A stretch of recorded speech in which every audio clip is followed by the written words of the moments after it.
할렐루야. 네. 주님을 찬양합니다. 네. 오늘은 종교개혁주일이죠.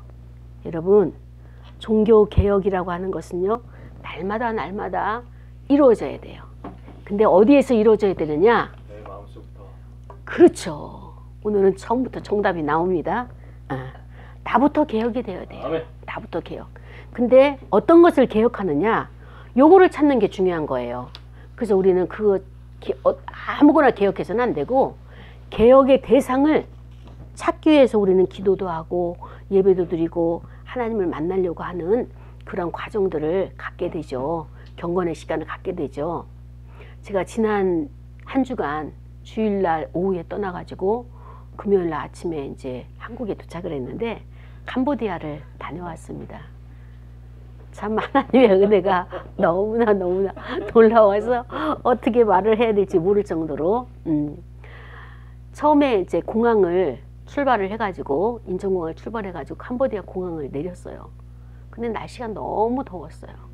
그리고 또 이제 이 수속 밟는 절차가 우리나라와 수교가 안 돼서 그런지 비자를 밟아야 돼요. 그래서 그 안에서 비자도 이제 만들어야 되고 그 과정을 많이 통과를 했어요. 그러니까 날씨는 덥죠. 그리고 또 거기가 우리나라와 시차가 2시간밖에 안 돼요. 그러니까 거기도 밤인 거예요. 그래서 이제는 저기 나가가지고 가는데 나갔어요. 근데 우리나라 공항은 크잖아요. 근데 거기 공항이 작아가지고 이렇게 해서 나갔는데 끝이에요. 받게 된 거예요, 갑자기. 그래서 우리는 짐을 찾아야 되는데 짐을 안 찾고 그 다음 문 열리면 다음 칸이 짐 차는 칸인 줄 알고 갔는데 그게 바뀐 거예요. 그래서 여행사를 찾아가지고 짐이 어딨냐고 그 여행사가 놀란 거예요. 아니 우리한테 물어봐야 되는데 우리는 여행사에게 짐이 어딨냐고 짐을 찾아가지고 나와야 되지 않겠느냐고 안 찾았다고. 그러니까 여행사가 너무 황당해가지고 이거는 어떻게 해야 되는 거예요. 그래서 이제 거기 있는 그 관리자에게 이분들이 짐을 안 찾아서 다시 들어갔다 나오겠다 할 때 절대 안 된다는 거예요. 그러면서 한 사람만 들어갔다 나와라. 근데 짐을 어디서 찾는지도 모르는 거예요. 그러니 내가 들어가자니 언니 가방을 내가 모르고 언니가 들어가자니 언니는 내 가방을 모르고 그래가지고 어찌 했든 그 과정을 겪어가지고 언니가 들어가는 걸로 했어요. 그래서 언니가 이렇게 들어가는데 참 그 뒷모습이 70대 노인이 걸어가는 그 모습을 보니까 짠하기도 하고 그러면서 내가 그 여행사 직원한테 그랬어요. 아니 나를 같이 저기 들여보내지 저 노인네 혼자 걸어가는 게 그렇게 저기 좋냐고 했더니 규정이 그렇기 때문에 어쩔 수 없다. 여러분 저희 언니는 박사잖아요. 저 역시 또 어디 가서 빈틈없는 사람이잖아요. 그런데 결국에는 어때요? 큰 사고를 치고 만 거예요. 아니 가방을 놓고 몸만 나왔으니 이 여행이 어떻게 됐겠냐고요. 이런 과정 가운데 하나님의 은혜로 엄청난 역사가 여행 기간 내내 있어지는 걸 보면서 내 뜻대로 되어지는 것은 아무것도 없어요. 우리가 이런 실수를 하리라고 누가 생각이나 했겠습니까? 예상치 못한 일들을 딱 당하면서 제가 그랬어요. 여행사 직원 보고 아니 캄보디아가 우리를 밀어내네. 왜 우리를 환영하지 않고 받아주지 않고 이렇게 밀어내는 거야? 그랬더니 그 여행사 직원도 이게 처음부터 이렇게 해야지 처음부터 이렇게 좋은 일이 있으면 나중에 또 어려운 일이 생긴다 하면서 이제 우리를 위로하더라고요. 날씨가 참 너무너무 더웠어요. 가장 큰 관건은 날씨가 너무 더워가지고 4박 6일 동안에 그 일정을 소화하는데 많은 어려움이 있었습니다. 근데 그 나라에 가보니까 그 나라에 그 가장 혁혁한 공을 세운 왕이 있어요. 앙코르와트라고 하는 그 도시의 사원인데 사원들이 너무 많은 거예요. 가는 유적지마다 전부 다 절이야, 사원. 그러니까 처음에는 힌두교를 그들이 섬기다가 이제 그 7세라고 하는 바이마르 7세라고 하는 왕이 그 나라를 재건하면서 불교를 들어온 거예요. 소송불교를 들여와가지고 이제 힌두교의 그 문화를 그 종교의 문화를 다 없애고 그 다음에 불교를 갖다가 이제 이렇게 다시 편만하게 하는데, 어찌됐든 이 나라에 쿠데타가 많이 일어나는 것이 뭔가 하면은 종교에 의해 가지고 힌두교를 없애고 불교, 또 불교를 그 다음에 또 왕이 불교를 없애고 또 다 자기가 원하는 그런 이제 그 종교들을 가지고 오게 되는데, 중요한 것은 뭐냐면은 바이마르 이제 7세라고 하는 그 왕도 국민을 위해서 굉장히 큰 일을 많이 했어요. 우리나라의 세종대왕, 이순신 장군, 이런 입시적인 인물이 그 분이에요. 근데 이제 그가 원하는 것이 무엇인가 하면은, 자, 봐와라. 내가 국민들을, 여러분들을 먹고 살 수 있도록 해주겠다. 나는 외세가 침략하게 되면 내가 싸워줄 것이고 막아줄 것이고, 여러분이 먹을 양식이 필요하다면 다 이것을 먹을 수 있도록 공급해 줄 것이다. 그렇기 때문에 내가 여러분들을 보호해주고 먹여주고 입혀주고 할 테니까 여러분들은 나를 믿고 따르라. 어때요? 굉장히 정직하고 굉장히 그 깨끗한 대통령이잖아요. 그렇죠? 왕이라고 하는데, 근데 중요한 것은 뭐냐면은 이러한 것들이 나중에 가서 불교의 그 최고의 신이 되는 것이 누군가 하면은, 짐이 곧 국가다 말하는 것처럼 그 왕이 내가 곧 신이다. 내 앞에 엎드리고 나를 경배해라. 나를 섬겨라. 이렇게 변질되어 가는 거예요. 이게 인간의 사악함이에요. 어느 정도 위치가 올라가면 올라갈수록 가장 최고의 위치인 하나님과 견주어서 하나님 되고 싶은 게 인간의 욕망이에요. 그들이 남겨놓은 그 유적들을 다 보면서, 아, 이 인간이 이렇게 살다 가는 것이구나. 참 한평생 사는 것이 참 안타깝기도 하고. 왜? 무지해서. 내가 신이라면은 전능해야 되잖아요. 내가 신이라면은 내가 완전해야 되잖아요. 근데 완전하지도 못하고 전능하지도 못하면서 스스로가 신이 되니 본인도 괴롭고 그 백성들도 얼마나 힘들겠어요. 그러한 것이 한 세대의, 한 나라의 역사며 그 다음에 한 세대에 살고 간 인간들의 모습이다라고 하는 것을 이제 보게 되었죠. 그렇습니다. 제가 사실은 올해 이제 기도한 게 뭐냐면, 하나님, 제가 뉴저지를 가기를 기도했어요. 뉴저지에 사역을 해야 될 것이 있어서 하나님 뉴저지를 갈 수 있도록 길을 열어달라고. 근데 내가 저기 그 전사님에게 가자. 거기서 준비해라. 이렇게 말하기는 그렇고, 하나님이 상황을 만드시면 그러면은 그 가서 사역을 하려고 기도를 했는데, 하나님은 예기치 않게 이제 캄보디아를 이제 준비를 하셔가지고 이제 여기를 갔다 오게 된 거죠. 그래서 인간이 계획한 것은 자꾸 이렇게 바뀌어요. 올해 2019년도에 그 삼성에서 나온 연금을 받았는데 엄청난 금액을 나는 포기를 해야 되는 거예요. 여러분 생각을 해보세요. 3억 4,400만 원을 내가 받을 수 있는, 평생 받을 수 있는 금액인데 그것을 못 받고 얼마를 받아야 되냐? 4, 5, 20, 5, 20, 1억 정도만 받아야 된다라고 생각을 해봐요. 거기에 대한 부당함이 있잖아요. 그렇죠? 근데 현실은 내가 3억 4,400을 선택할 수가 없고 내 것이지만 1억을 선택할 수밖에 없는 상황인 거예요. 내가 가지고 있다고 해서 그것이 다 내 것이 되지가 않아요. 내 것이지만 내 것으로 사용하도록 허락하시는 하나님의 은혜가 있어야지 내가 살 수 있고 내 것을 내가 누릴 수 있는 거예요. 근데 그것이 허락지 않으면 못 누리는 거예요. 이렇게 우리 연약한 인간이에요. 나는 그렇게 평생을 그걸 연금을 타서 쓰리라고 생각하고 연금을 부었지만 현실에 와서는 그것이 다 없어진 거예요. 이게 우리 인생이에요. 그래서 나를 돌아보면서 내가 그동안에 부당하게 가져다 쓴 돈이 있었나? 라고 하는 것을 돌아보는 거예요. 어찌됐든 그 2억 4,400이라고 하는 그 돈은 평생에 내가 거짓으로 돈을 벌고 부당하게 번 것에 있어서 하나님은 공평하게 계산하시는 거예요. 써야 될 곳에 쓰지 못하는 것은 내가 그동안에 깨끗한 돈을 가져오지 아니하고 정말로 거짓된 돈, 하나님 앞에 바치지 못할 것을 내가 가져다 썼을 때는 언젠가는 그것이 다 나가게 되는 거예요. 내가 아무리 저축하고 내가 내 것으로 부동산에다가 그것을 묶어놓는다 할지라도 하나님의 방법은 정확하신 거예요.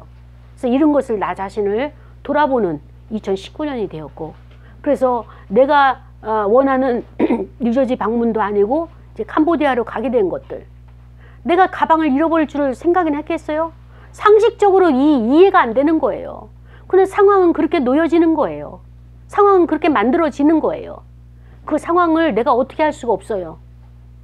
다만 나는 그 상황에 대해서 반응하는 것, 화를 낼 것이냐, 짜증을 낼 것이냐, 정말 나를 파괴시킬 것이냐, 누구를 원망할 것이냐, 그것이 아니라 우리 너무나 많은 상황들을 겪어왔잖아요.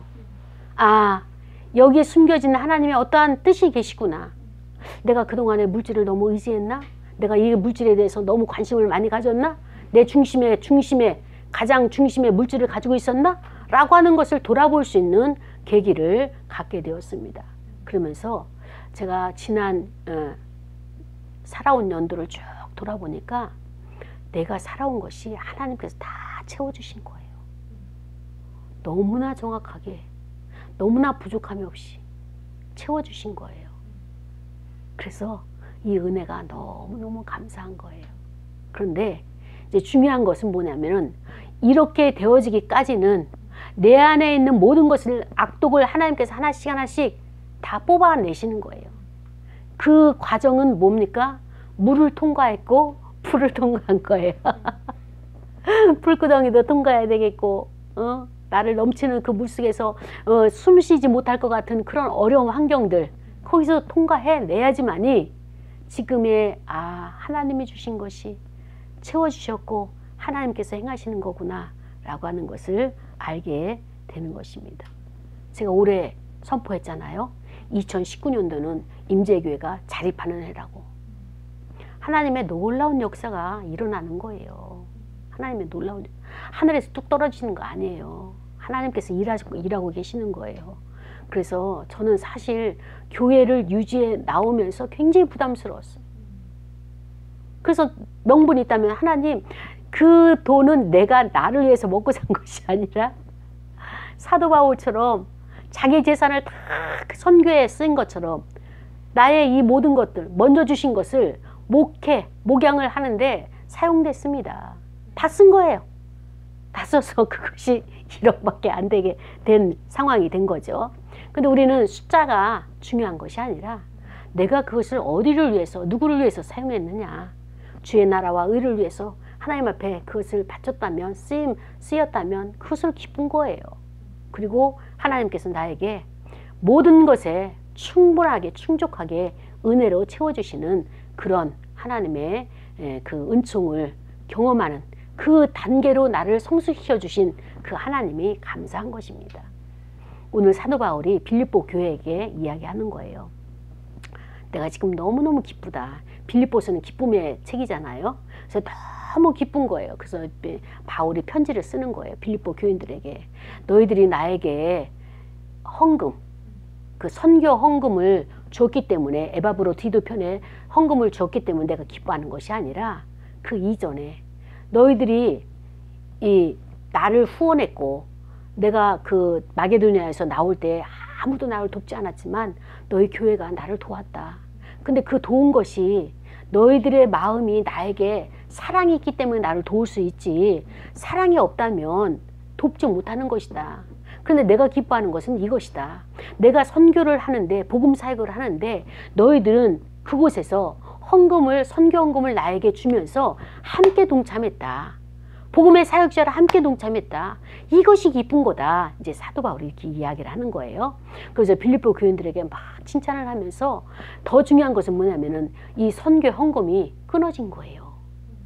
그 이유가 빌립보 교회가 가뭄이 만나가지고 흉년이 들어서 어려움을 처해서 선교 헌금을 지속적으로 하지 못하는지 몰라도 어찌된 영문인지 이 사도 바울이 이제 끌려서 로마에 가잖아요. 호송하잖아요. 그러니까 선교 헌금을 전달할 방법이 없는 거예요. 그래서 지금 로마 감옥에 있으면서 편지를 썼는데 그때 에바브로디도가 그 빌립보 교회에서 선교 헌금을 가지고 또 계속적으로 이제 그 바울에게 감옥에 있는 바울에게 이거를 전달하는 거예요. 그러니까는 이게 이제 이 10절에 사도 바울이 이렇게 이야기하는 거예요. 너희가 나를 생각하던 것이 이제 다시 싹이 났다 이렇게 표현하는 거예요. 다시 싹이 났다. 예전에 선교 후원을 해줬는데 후원이 당분간 끊겼는데 또다시 이렇게 싹이 나서 이것이 참 나는 기쁘다. 그러면서 사도 바울은 내가 가난하기 때문에 돈이 없기 때문에 말하는 것이 아니라 나는 지금 어떤 형편이든지 자족하기를 배웠다. 그래서 비천에 처할 줄도 알고 풍부에 처할 줄도 알고 그래서 나는 배고픈 것, 배부른 것, 또 풍부와 궁핍에도 일체의 비결을 배웠다 라고 이렇게 선포를 하고 있습니다. 그렇습니다. 우리는 이 사도 바울이 배운 것과 같은 이 일체의 비결을 오늘 저와 여러분이 배워야 돼요. 이 은혜를, 이 능력을 받아야 되는 것입니다. 그러면서 사도 바울이 그 다음에 표현하기를 능력 주시는 자 안에서, 내게 능력 주시는 자 안에서 내가 모든 것을 할 수 있다 라고 이렇게 선포를 하죠. 그래서 너희가 내 괴로움에 함께 참여하였으니 잘하였도다. 어떻게 보면 굉장히 반대적인 상황을 또 이야기하는 거예요. 기쁘다고 말하고 나는 일체 비결을 배웠다고 말하면서 너희가 아무도 여기 동참하지 않지만 빌립보 교인들이 빌립보 교회가 나의 괴로움, 내 괴로움에 함께 참여했다. 잘했다. 이렇게 또 칭찬하는 거예요. 그러니까 사도 바울의 형편은 지금 어떤 형편이에요? 네, 어떤 14절에 보니까는 어떤 형편이에요? 괴로운 상태예요. 괴로운 상태. 그런데 이 괴로움이 사도 바울은 나는 모든 일체의 비결을 배웠다라고 이렇게 상반적인 표현을 하고 있습니다. 그래서 빌립보 사람들아 너희도 알거니와 복음의 시초에 마게도냐를 떠날 때에 아무도 나를 도울 자가 없었는데 데살로니가 있을 때에도 너희가 한 번뿐 아니라 두 번이나 나의 쓸 거를 보냈고 그 다음에 내가 선물을 구하는 것이 아니라 너희에게 유익하도록 풍성한 열매를 구함이라. 자, 뭐예요? 나를 위해서가 아니라 너희를 위해서, 너희들의 삶의 인생의 신앙생활의 풍성한 열매를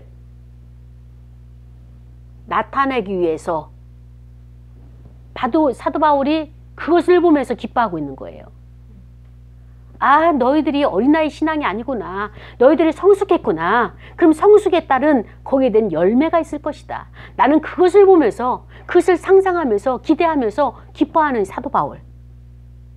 내가 돈을 후원을 해줘서, 내가 헌금을 줘서 내가 잘 써서 기쁜 것이 아니라 개척했고 양육했고 저들이 자라고 성장해가지고 성숙해서 선경금을 보내야지. 사도 바울 선생님에게 내가 같이 동역자가 돼야지. 복음의 동반자가 돼야지. 라고 하는 생각이 그 차원까지 올라온 거에 있어서 사도 바울이 그건 영적인 것을 보고 기뻐하고 있는 거예요, 지금. 그래서 모든 것이 내게 있고 또 풍부하다. 에바브로디도 편에 너희가 준 것을 받았다. 그래서 내가 풍족하다. 그래서 이것은 바로 너희들의 하나님께 올려드릴 향기로운 제물이다. 그래서 너희들은 나를 도왔지만 하나님을 기쁘게 한 자다. 사도 바울이 이렇게 표현하고 있습니다. 나의 하나님이 그리스도 예수 안에서 영광 가운데 그 풍성한 대로 너희 모든 쓸 것을 채우신다. 너희 쓸 것을 채우신다. 그러면서 우리 하나님께 세세무궁하도록 영광을 돌릴지어다. 빌립보 교인들이야. 라고 하면서 사도 바울이 편지를 썼습니다. 그렇습니다. 우리가 이제 사도 바울 편에서 이제 빌립보 성도들을 보게 되면 어린아이였었잖아요. 거기에 이제 선교를 해가지고 개척을 해가지고 교회를 세워가지고 정말로 다 돌아보지 못하죠. 또다시 선교 여행을 떠나는 사도 바울이면서 또 어떻습니까? 또 이제 정치와 이제 로마와 이런 것으로 인해 가지고 또 이제 그 감옥에 투옥되는 이런 서번하러 가기를 원했지만은 로마로 가가지고 거기에 투옥되면서 이제 이렇게 가정 예배를 드리면서 이제 양육하고 제자들을 키우는 이 사도 바울의 입장, 상황, 환경. 사도 바울은 이 서신서를 14개 정도나 쓸 정도로 굉장히 논리적이고 가말리엘 문화생이었기 때문에 최고의 학문을 가진 사람이었어요. 그리고 또 집안이 좋았기 때문에 재정도 많았고, 근데 거기다가 또 뭡니까? 손재주도 있어가지고 장막을 만들어가지고 그걸 팔아가면서 선교를 했어요. 누구의 후원을 받고 지원을 받고 어느 교회에 이렇게 돼가지고 파송은 안디옥교회지만은 거기에서 계속적으로 책임지는 것이 아니라 그렇게 자기의 자원을 다 바치면서 그 다음에 또 사람들에게 손 내밀지 아니하고 뭐예요? 장막을 만들어 가면서 팔면서 또 선교를 하는 복음 사역에 이렇게 열심을 냈던 그런 선지자였죠. 그런 사도였었죠. 그런데 이 바울이 어떤 것으로 기뻐하는가 하면은 내가 복음을 전하고 개척을 하고 그들이 그 말씀을 가지고 예배드리고 그 교회를 세우고 교회를 지켜가고 교회를 든든히 세워가는 그 모습을 보면서 아, 성숙되었구나. 눈이 점점 열리고 하나님의 세계가 보여지는 이것으로 인해 가지고 사도 바울이 기뻐하는 거예요. 가장 큰 만족이 뭔지 아십니까? 가장 큰 만족이 나무에서 열매가 맺어질 때가 수확의 계절이 가장 큰 만족을 주는 것처럼 하나님의 일에 있어서 하나님의 나라에 있어서 하나님의 그 영적인 세계에 있어서 가장 만족이 뭔가 하면은 사람이 바로 세워지는 게 가장 아름다운 거예요. 가장 큰 열매예요. 처음에 그냥 내가 헌금을 얼마 해야지, 내가 11조도 하고 뭐 절기연금도 하고 감사헌금도 하고 그건 중요치가 않아요. 그런데 뭐예요? 믿음이 없고 허세가 심한 사람들은 헌금을 강조하고 헌금을 많이 하려고 하는 거예요. 헌금은 은혜 받으면 나오게 돼 있어요. 헌금이 중요한 것이 아니라 내가 하나님 앞에 정직해져 있는가, 거룩해져 있는가, 나의 삶이 반듯한가. 이 삶이 반듯하지 않으면 어떻습니까? 열매가 안 나오는 거예요. 열매. 그것은 뭐예요? 나무를 심게 되면은, 과실수를 심게 되면은 보통 3년을 기다려주죠. 그리고 4년째 하나 더 기다려주고 5년째서부터 그 과실의 열매를 따게 되거든요. 농부가 오래 참아주잖아요. 근데 4년째 되고 5년째 돼도 열매를 맺지 않는다. 그럼 뭐예요? 이 나무는 문제가 있는 거예요. 배 없어져요. 아주 과감합니다. 그 잣대로 나를 배 없애면은 나는 존재할 수가 없어. 문제가 있는 나무예요. 병이 들었거나 잎사귀가 무성한 무화과나무라고 예수님도 책망하신 것처럼 잎사귀만 내는 그런 나무라면 쓸모가 없는 거잖아요. 그렇죠? 네. 그러면 농부가 좀 기다려 주십시오. 제가 어떻게 해서든지 열매를 낼 수 있도록 이렇게 조치를 취해 볼 테니까 조금만 기다려 주십시오, 주인님 라고 그렇게 간청을 하면서 우리를 변화시키는 거예요. 그 나무를 접붙임을 하는 거예요. 돌 감람나무, 참 감람나무 접붙여가지고 이것도 해보고 저것도 해보고 여러 가지 것을 해서 열매가 맺어지도록 하는 것처럼 농사꾼도 농부도 열매 맺는 것을 이렇게 기뻐하는데 하나님 아버지께서 우리로 인하여서 열매를 내놓는다면 얼마나 기쁘시겠어요. 근데 이 가을에 저와 여러분이 하나님 앞에 얼만큼 열매를 올려드릴 수 있을까? 아직 열매가 안 나온다면 나는 뭐예요? 아직 초년생 나무이거나 아니면 병들었거나 뭐 여러 가지 요인이 있겠죠. 하나님이 조금 더 기다려 주셔야 될 과정 속에 있거나 커야 되니까, 아니면은 도저히 씨가 없는 나무일 경우 이럴 때는 어떤 조치를 취해야 되는 거예요.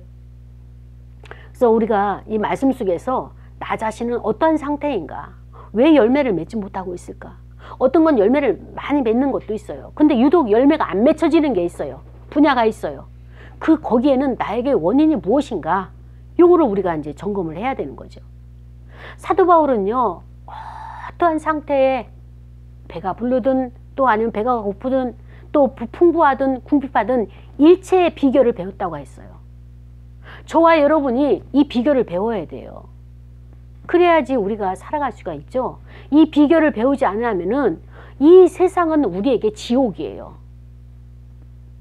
이제는 우리가 성숙의 단계가 어느 정도 가야 되는가 하면은 사도 바울처럼 이 흔들리지 않는 평안함 가운데 일체의 비결 가운데 살아가는 삶을 그 단계로 우리가 가야 되는 것입니다.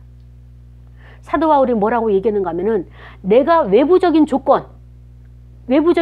조건으로 인해 가지고 내가 기뻐하고 즐거워하는 것이 아니다.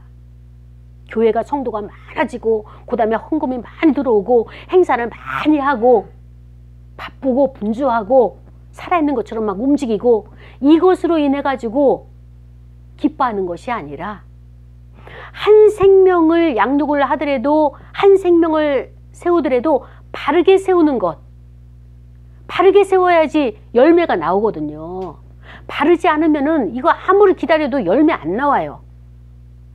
정직하지 않으면, 거룩하지 않으면, 하나님의 방법이 아니면 열매가 안 나와요. 그런데 이 사도 바울이 뭐라고 했어요? 나는 환경과 조건을 영향받지 않는다. 나무가 땅 속에 있는 영양분, 그 다음에 비바람 흔들리는 것들, 여기 영향을 안 받고 어떻게 해요? 사도 바울이 나의 평안과 감사의 방법을 내가 배웠는데 평안과 감사의 방법을 어떻게 배웠느냐? 외부적인 요인, 환경적인 요인, 다른 사람의 쓰고서 자는 그런 삶의 부여를 누리는 것, 그것을 보면은 나는 할 수가 없고 오로지 내가 할 수 있는 방법은 예수 그리스도 안으로 들어가는 것이다. 그래서 그리스도와 내가 연합이 되는 거, 영적인 연합이 되어야지만이 그리스도의 연합을 통해서 나는 그 그리스도 안에서 부요함을 누리는 거다. 부요함을 누리는 거다. 여러분은 지금 어떻습니까? 당장 내가 돈이 필요한 것이 먼저 보이죠. 당장 내가 몸이 아픈 것이 먼저 느껴지죠. 이것을 내가 먼저 치료하고 이것을 내가 먼저 해결해야겠다고 우리가 이제 생각을 하잖아요. 근데 이 사도 바울은 그리스도와의 연합, 영적인 연합이 우선이다. 그 안에 들어가기만 하면 뭐예요? 배고픈 것도, 배부른 것도, 궁핍한 것도, 또 풍요한 것도 아무런 나에게 자극을 주지 않는다. 자극을 주지 않고 뭐예요? 그냥 평안하다. 주시면 먹고 안 주시면 뭐예요? 하나님이 이것을 이렇게 견뎌내라고 나에게 준 것이다 라고 받아들이는 거예요. 그래서 우리가 내적주의에 늘 강조하는 것이 무엇입니까? 현실은 하나님이 안배하신 거예요. 지금 현실에서 어떤 사람은 돈이 많은 사람이 있고 또 풍족하게 쓰는 사람이 있고 현실 속에서 어떤 사람은 궁핍한 사람이 있고 근데 궁핍한 것에 내가 포커스를 맞추게 되면 초점을 맞추게 되면 나는 불행한 사람이에요. 나는 괴로운 거예요. 여러분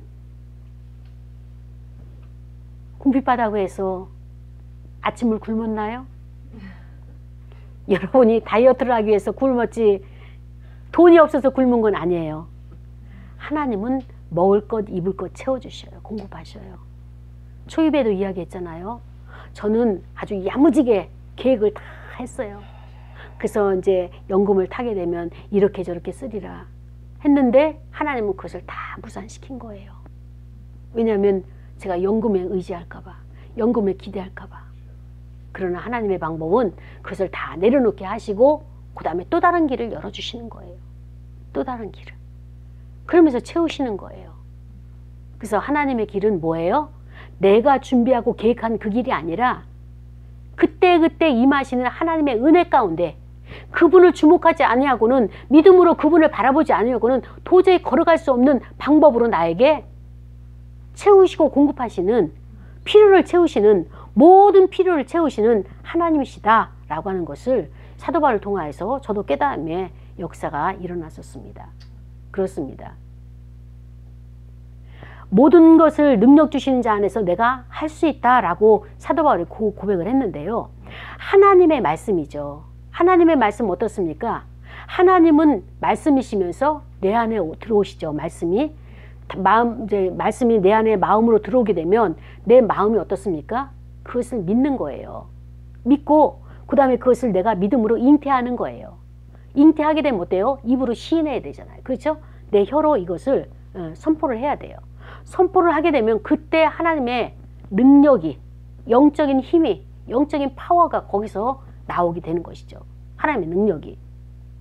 그럼에도 불구하고 사도 바울의 현실은 어떻습니까? 현실은 여러 가지 부족한 거 많아요. 행동에 제약을 받죠. 먹는 게 여러 가지로 없었겠죠. 또 몸도 아팠겠죠. 그럼에도 불구하고 사도 바울은 뭐예요? 내 괴로움, 이것이 나는 중요치가 않고 이보다 더 큰 것, 하나님의 나라와 주의 의를 위해서 그리스도께서 가신 그 길을 나도 가는 이것에 있어서 참 만족이 있고, 그리스도를 내가 만날 수 있고 그분이 나를 선택해 주신 이것이 나는 가장 행복하다, 가장 귀하다 라고 하는 이 단계까지 들어간 것을 볼 수가 있습니다. 그렇습니다. 저 역시 하나님이 공급하시는 이것으로 살아갈 지금이 가장 행복한 거예요. 내가 벌어서 무엇을 만들어서, 물론 그 물질을 만들기까지도 하나님의 은혜로 만들었겠지만 그것으로 내가 사용할 때는 별로 기쁨이 넘치지 않았어요. 근데 이제 완전히 하나님 앞에 맡기고 하나님의 공급하시는 것으로 살아갈 때 기쁨이 충만한 거예요. 염려와 걱정과 근심도 없고 이제 모든 것이 하나님이 나를 이렇게 여기까지 인도하신 것, 앞으로도 그 하나님께서 나를 인도하실 것이다 라고 하는 이런 것을 바라보면서 그렇습니다. 나에 대한 하나님의 기대가 있었고 나 또한 그 하나님 나를 선택해 주신 것이 너무 감사해서 나 또한 하나님의 방법을, 하나님의 말씀을 선택한, 이것이 서로 간의 선택인 거예요. 하나님은 나를 선택하셨고 나도 거기에 화답하여서 하나님의 선택에 순종하는 것이, 나도 하나님을 선택한 거예요. 그 여행사 직원이 이렇게 다니면서 그러니까는 여행사 직원도 크리스찬들이 좀 많아야 되겠다라는 생각이 들어요. 그분이 이제 불교 대구 사람인데 불교 종교를 가지고 있다 보니까 굉장히 그 설명을 한 데 있어서 왜곡된, 종교관으로서 왜곡된 설명을 많이 하는 거예요. 그러면서 여기에 이제 그 입구에 들어가기 전에 그 조각상이 이렇게 있는데 이 배를 만지게 되면 이제 그 모든 문제가 해결된다. 병도 낫고 그다음에 또 재물운도 있고, 그래서 요 배를 딱 갈 때 이 배를 좀 수다 넣고 가라 하면서 이제 그 요구하는 거예요. 근데 얼마나 많은 사람들이 그 배를 문제를 넣는지 거기만 새카매, 돌이 새카매. 근데 우리 권사님이 가가지고 그걸 하는 거예요. 그래서 어딜 가냐고 하는데도 가가지고 그걸 만지고 있는 거예요. 순간적으로. 그러면서 우리가 뭐 우주의 기운이 다 우리를 도와준다나 어쩐다나 그 이야기를 하면서 왜 행동을 하냐고 거기서.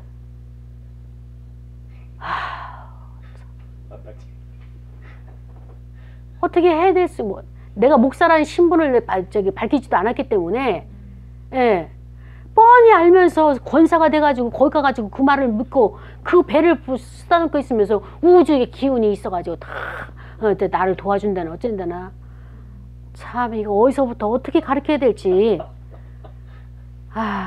말을 해도 듣지를 않고 뭐 가르치려고 그러면은 승질부터 내고 그러니 참. 그래서 하나님, 제가 이제 그럴 때마다 기도하는 게 있죠. 내가 가르치려고 하면 저들이 반발을 일으키고 튕겨져 나오고 나를 대적하고 나를 싸우자고 덤비는데 내가 어떻게 가르치겠습니까? 하나님이 만지실 단계입니다 라고 딱 하나님 앞에 이양을 시키면 하나님이 여지없이 만지십니다. 아멘. 예전 같으면 이제 언니가 난리 나가지고 했을 텐데 이번에 또 감사원금을 붙였더라고요. 가기 전에 감사원금 저기 온라인 했는데 갔다 와서 또 감사원금을 하는 거예요. 그건 올해 보니까 언니가 7월 달서부터 감사원금을 이렇게 보내거든요. 근데 보낼 때마다 50만 원씩 보내는 거예요. 그러니까 언니 입장에서 이게 후원인 거야. 그렇지 않아도 아 하나님 올해는 어찌됐든 자립을 해야 됩니다 라고 선포를 계속했는데 권사님의 재정을 갖다가 그러니 양쪽 교회에 그렇게 11조 내야 되죠. 절기연금 내죠. 그러니까는 한편으로는 굉장히 좀 부담스럽고 안쓰러워요. 언니 쓸 것을 갖다가 다 나눠주고 그래도 이제 본인이 기쁨으로 이것을 감당하니까 감사하긴 한데 그리고 또 야단만 맞고 했으니 그래서 갔다 왔는데도 언니가 50만 원 또 이제 감사원금을 이제 보내줘가지고 어제 또 가서 은행에서 찾아왔죠. 그래서 참 이런 것들이 우리가 풍성한 열매를 맺어야 되는데 그 풍성한 열매가 믿음이 있어야 돼요. 믿음 위에서 맺어지는 열매여야지 믿음이 없는 열매는 안 되는 거예요. 우주의 기운이 우리를 도와줄까요? 아니요. 왜 아니죠? 첫 번째, 첫 단추가 중요한 거예요. 우리는 외부에서 어떤 기운, 외부에 오는 성령의 역사 아닌 거예요. 이 우주의 기운과 다를 게 뭐가 있어요? 똑같은 차원이에요. 그건 아닌 거예요. 우리는 어디예요? 예, 내 심령이에요. 그리스도는 내 안에 계시고 삼일자는 내 안에 계시고 그분이 나에게 능력을 주시는 거예요. 능력의 힘을 발휘하도록 나에게 에너지를 주시는 거예요.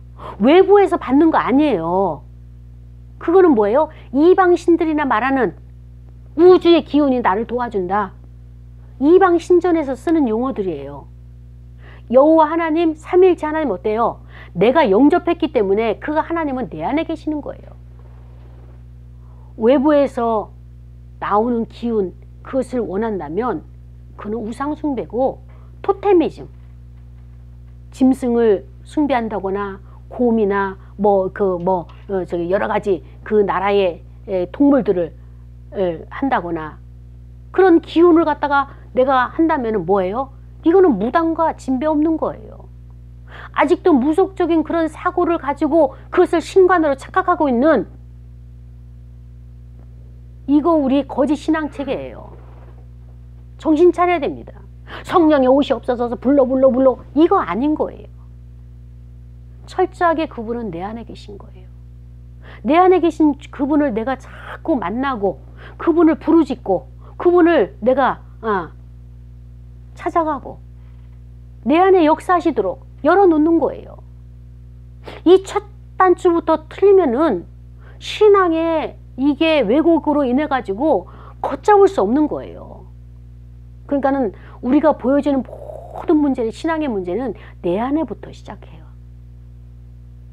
아까 이제 이야기를 했잖아요. 아주 독특하게 다른 사람은 알 수 없는 것을 팀장님은 하고 있는데 이상하다, 요상하다, 이해가 안 된다. 예, 그분은 이해할 수가 없죠. 근데 우리는 알아요. 인생은 그 사람이 가지고 있는 사고로 시작되고 사고로 열어지는 거예요. 내가 문제가 많이 발생한다 그러면 그 사람은 뇌의 회로가 안착되어 있지 않고 분산되어 있는 거예요. 이제는 정리를 해야 돼요. 얘기했잖아요. 생각에 가지치기를 해라. 너무 분주하게 연극해야지, 영화해야지, 드라마 해야지, 그 다음에 또 헤드헌터 해야지. 안 돼요. 아이 길러야지. 이제는 가지치기 해야 돼요. 여기다가 여자친구 만나는 것 안 돼요. 남자친구 만나는 것 안 돼요. 가지치기 해야 돼요. 이제는 가면 갈수록 이런 것들을 다 가지치기 하면서 어떻습니까? 단순해져야 돼요. 진리는 단순한 거예요. 돈 벌려고 하지 마세요. 여러분의 욕망입니다. 따라가지 마세요. 거기 허상이고 없어요. 여러분 몸만 가지고 마음만 가지고 인생 패가망신하는 거예요. 유혹일 뿐이에요. 돈을 내려놓으세요. 실질적으로 내가 손해볼 일 있으면 돈부터 내려놓으세요. 그러면 하나님이 책임지시는 거예요. 지금 당장 그거를 내가 취해가지고 1, 2천만 원 내가 이익을 본다 할지라도 나중에 어떻습니까?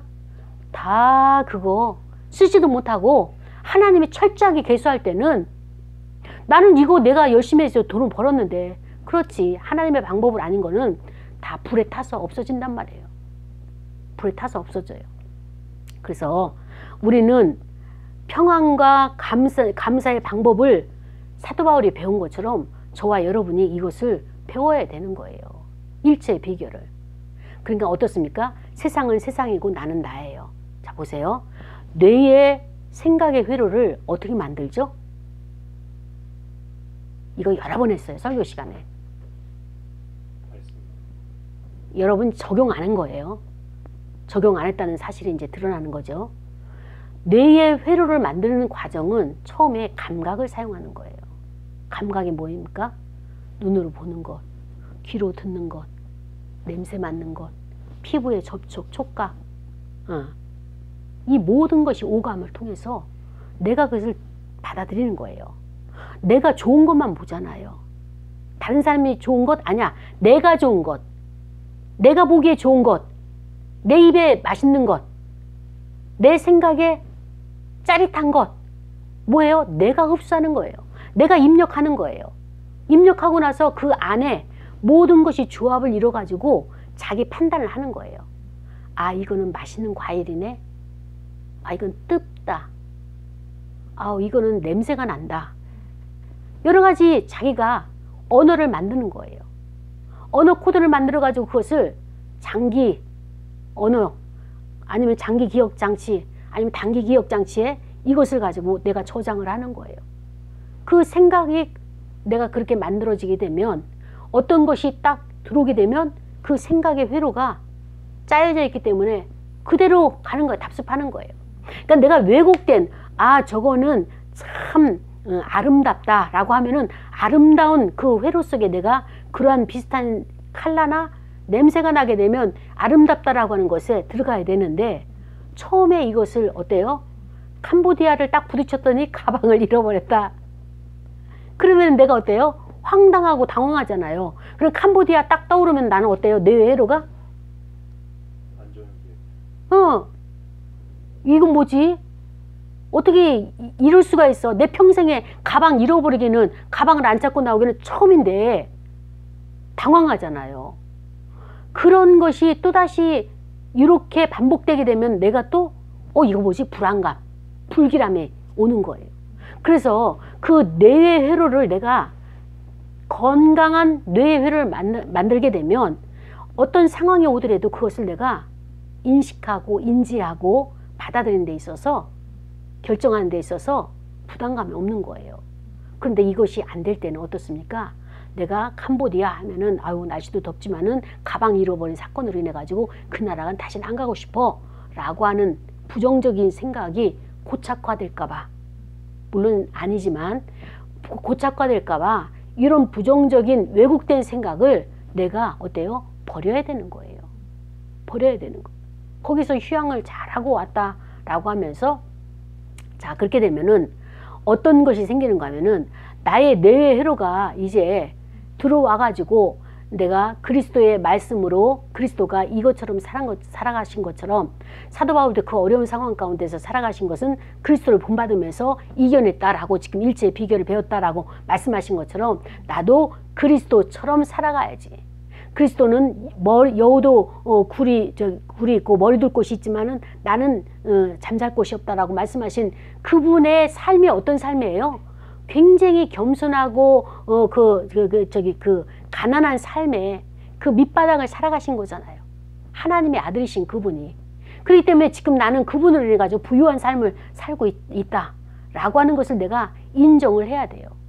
근데 어때요? 우리는 오늘 한 끼는 먹었는데 다른 사람은 스테이크 자르고 있는데 해외 여행 가고 있는데 나는 이게 뭐냐라고 생각하면서 세상 가치관을 비교하다 보면 내가 처참해지고 내가 어때요? 가난해지고 내가 어때요?